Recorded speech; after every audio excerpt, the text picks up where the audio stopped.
Chapter 2. The Art of Being Aware. To speak of awareness in the modern world is to confront a category that has been diluted by marketing, spirituality, and self-help. Awareness is not a posture of mindfulness, nor a therapeutic tool for reducing discomfort. True awareness, what we refer to here as the art of being aware, is a rigorous, structured, and morally neutral discipline. It is not a state. It is a skill. It is the capacity to track, translate, and transform three domains of experience: what comes from the world, what arises within the self, and what is sent back into the world as response. In this framing, awareness is not contemplative. It is architectural. It is how the formed man builds, holds, and uses consciousness as a structure through which life can pass without shattering him. And this structure is not passive. It is forged in moments of intensity, conflict, attraction, loss, failure, insult, ambiguity, temptation, and silence. These are not exceptions to awareness. They are the proven ground for it. The art of being aware, then, is not about tranquility.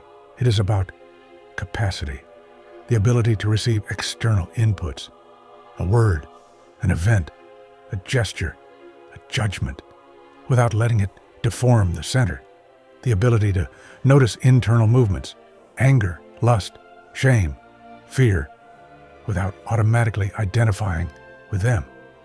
And finally, the ability to choose a shape response rather than emit a raw reaction.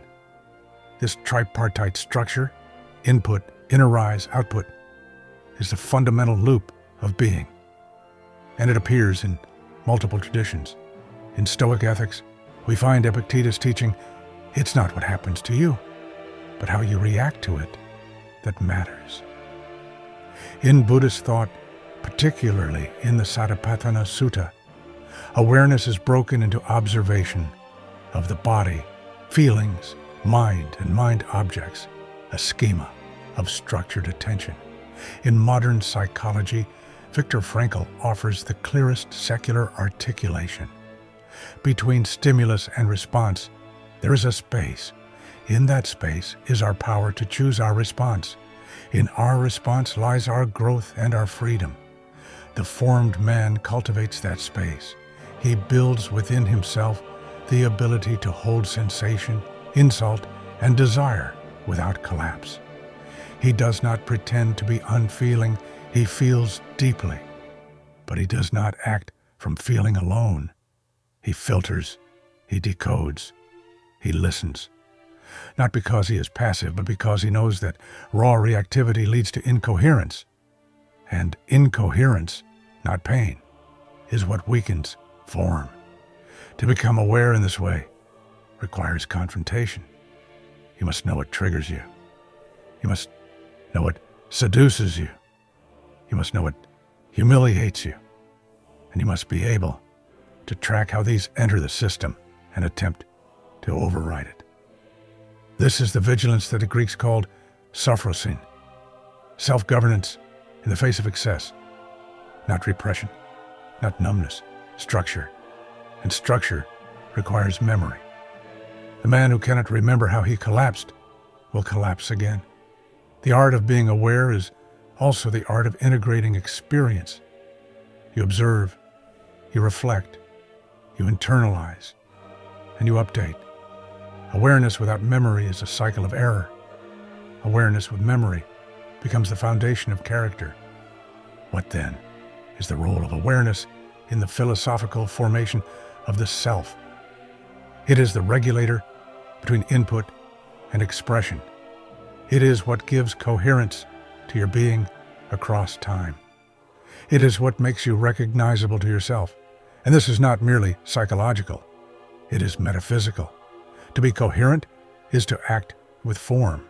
And form, in a world of flux, is power. There is, however, a final layer.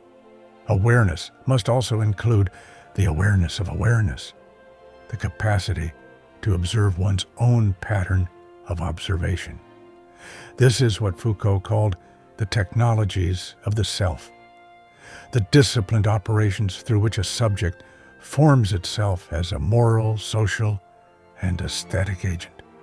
You're not only reacting to the world, you're shaping the self that reacts. And this recursive loop is not infinite. It stops when the form holds. To be aware is not to be soft. It is to be precise. And that precision, when cultivated with patience, honesty, and discipline, becomes the foundation upon which every other transformation rests. This is not peace. This is clarity. And clarity in the modern world is a form of resistance